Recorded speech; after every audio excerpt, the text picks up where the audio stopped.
la base même du syndicalisme, c'est la solidarité internationale, c'est la lutte des salariés contre leur propre exploitation. Et que la frontière, elle n'est pas entre salariés, quelle que soit leur nationalité, la frontière est entre salariés et employeurs, quelle que soit la nationalité des uns et des autres. Et deuxièmement, et Patrick en a parlé tout à l'heure, et puis Marie-Noëlle aussi, la question de lutter contre la concurrence entre salariés. Je prends toujours cet exemple, c'est par rapport aux femmes, quoi.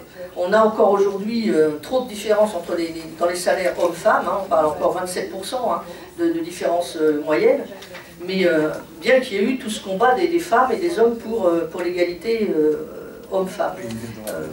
Et moi je dis souvent, voilà, moi j'entends encore mon grand-père qui me disait les femmes, il faut qu'elles restent à la maison parce qu'elles acceptent de travailler pour n'importe quel prix et donc ça fait la concurrence par rapport aux hommes.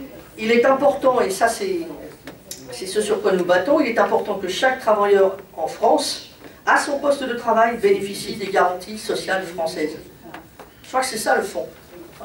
Quel que soit son statut administratif. Je m'en fous, moi, qu'il ait des papiers, qu'il n'ait pas de papiers, qu'il soit travailleur détaché, travailleur d'ici, de petites boîtes, de grandes boîtes. Les garanties sociales qui ont été gagnées par des décennies de lutte syndicale, elles doivent être appliquées à chaque salarié. Voilà. Et c'est comme nous disait le directeur de l'immigration pendant les grandes grèves des travailleurs sans papier. Ah bon, vous considérez qu'il est travailleur avant d'être étranger? Ben oui, monsieur, il est travailleur avant d'être étranger. Alors, il y a une grande différence de ce qui se passe aujourd'hui par rapport à ce qui a pu se passer avant dans notre pays. C'est que quand les vagues de travailleurs immigrés sont venus dans ce qu'on appelle les 30 glorieuses, là, dans les années d'après-guerre de la Deuxième Guerre mondiale, c'était les patrons qui allaient chercher les salariés dans les villages, qui les amenaient en autocar pour venir travailler dans les grandes entreprises. Il y avait une communauté de travail très forte et il y avait des syndicats qui étaient assez costauds. Voilà.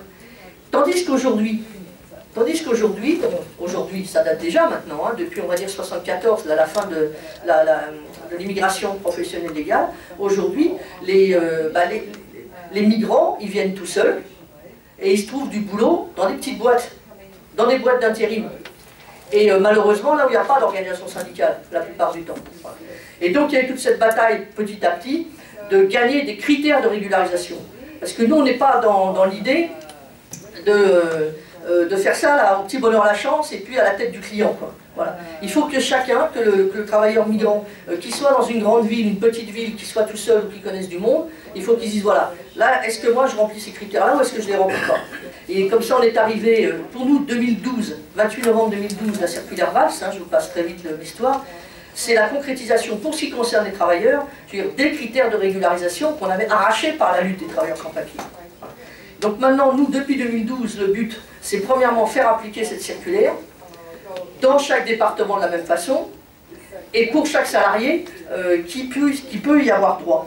Mais deuxièmement, nous, on sait très bien que cette circulaire, elle est largement insuffisante.